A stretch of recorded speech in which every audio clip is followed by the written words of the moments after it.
So GPT-4o Mini recently released, and I want to talk you all through what does this really mean for small businesses, people who may just be one person or one to five people, maybe not maybe not the most technical, maybe they don't want to invest a lot of money into the most advanced version of AI. So what does this really mean in practice?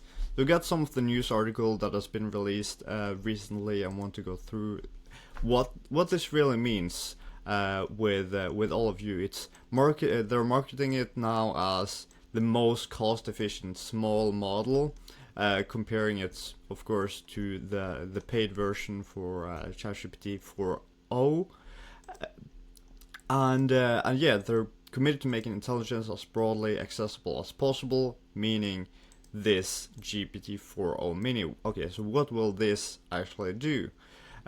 So it scores 82% on MMLU, massive, basically language understanding on a really large level. Outperforms GPT-4 on chat preferences in this leaderboard, so we can see here how it compares with a lot of other models, and it's pretty significant that it manages to surpass GPT-4, Claude 3, and a lot of these other models, which has just recently been released, like GPT-4, for instance. It's not a long time since that came, and GPT-4o just recently. It feels like it just came after GPT-4. So this pretty interesting that this now you're getting as high capabilities, or at least as high capabilities in GPT-4o Mini as the previously paid version in GPT-4, which was much more expensive. And you can see here. Okay, so what does this mean? Okay, it's priced at 15 cents per million input tokens and 60 cents per million output tokens. So, okay, 60% cheaper than the previous free version, GPT 3.5 Turbo. Okay, so what does this really mean? You may not be so well versed in what this with million input tokens and output tokens. What does this really mean? So here we see someone from the OpenAI staff explain this, and it says that, okay, it's 15 cents per 1 million input tokens and 16. That's pretty much the equivalent of 2,500 pages in a regular book. So that's pretty powerful that you can get that level of insights, that level of feedback from the AI with that low cost, and see some of the capabilities. So what are some of the capabilities here? We can see it goes for both text and it should be both text and vision here. It says that modalities currently support text and vision capabilities, and will plan to add support for audio and video inputs and outputs in the future. So that's exciting as well. Some more possibilities there as well, and also another interesting thing that's now coming: languages. Improving multilingual understanding. So if you're having a free version, instead of using GPT 3.5 Turbo, you may get a lot better results if you're trying to get get results in other languages than English when using 4o Mini over 3.5 Turbo. So when you're trying to develop applications based on use prompts based on the free version, at least, it will be a lot better and have a lot more capabilities, to put it that way, to use GPT-4o Mini than the previous free version, GPT 3.5 Turbo. And what we see here as well is that there are some there are also some other things that was somewhat interesting here about the 4o Mini that I found, which was that it's the first model to have an additional safety technique called the instruction hierarchy. So what this means is that it prioritizes prompts from developers over third parties, meaning that what you tell it, or what your coders, your developers that are making this code for you are telling this AI to do, will have a higher priority over what other people have made, and that makes it more likely that it will function as the developers are creating this this AI tool to do, and meaning it will most likely take a lot less take at least somewhat less time and have higher accuracy than previously with the 3.5, especially compared to the 3.5 model.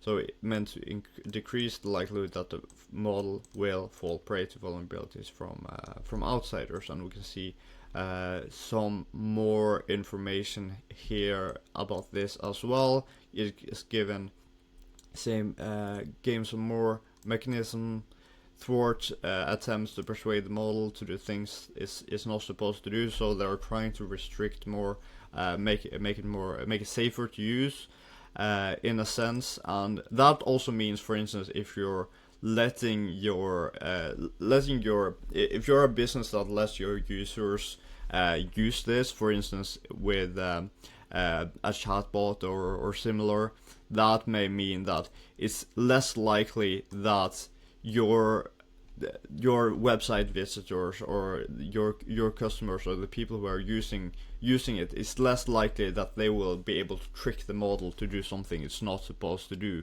and that means it's safer on your end and lower risk, in a sense, to have these types of tools that you make available to your stakeholders. That's pretty interesting as well. Instruction hierarchy methods, and this makes the model's responses more reliable and helps make it safer to use in applications at scale. So that's pretty interesting as well, and definitely something that may be interesting for small businesses to get these types of tools at much cheaper than they will have to do with the 4o Mini. So applies with both text and vision as mentioned. So just to sum, I see this is getting up to 8 minutes now. So just to sum this up, what does this really mean for small businesses? It means that also small businesses will get the chance in the pretty near, probably in the pretty near future, to get these AI applications, and a lot of these AI applications will be pretty standardized and accessible to more small businesses at much cheaper than what has been on the market so far for business tools like this. So, and it will most likely be distinguished more in different price classes. That 4o Mini will be the cheapest, the cheapest or among the cheapest AI model accessible to businesses. That it has the highest quality you can get for the lowest price, basically. And whereas with the 4o and other future developments of the AI or GPT and other more advanced models will still be in higher price classes, but there will be more competition, of course, for those as well, meaning that affecting the price, of course. So yes, just that's pretty much what the GPT-4o Mini really means here, especially to small businesses. It's also interesting that it will be it's now free accessible in the free version, in addition to having a lot less costs for the API calls. So So yeah, definitely go play around with that. If you haven't seen it already, you can probably find it when you search up ChatGPT and find it as 4o Mini, as a model you can choose in your OpenAI account. So yeah, have you tried out GPT-4o Mini yet, or are you looking for anything specific, or hoping that 4o Mini will do anything for you, either in your personal use or in your business? Let me know in the comments below what you think, and as always, leave a like if you appreciated this content. Use a lot of time to research and to record and to publish all this video, so it will help a lot if you would leave a comment what you think, and share if you think anyone would find benefits of this. So otherwise, I hope you all have an amazing day, and I will see you in the next one.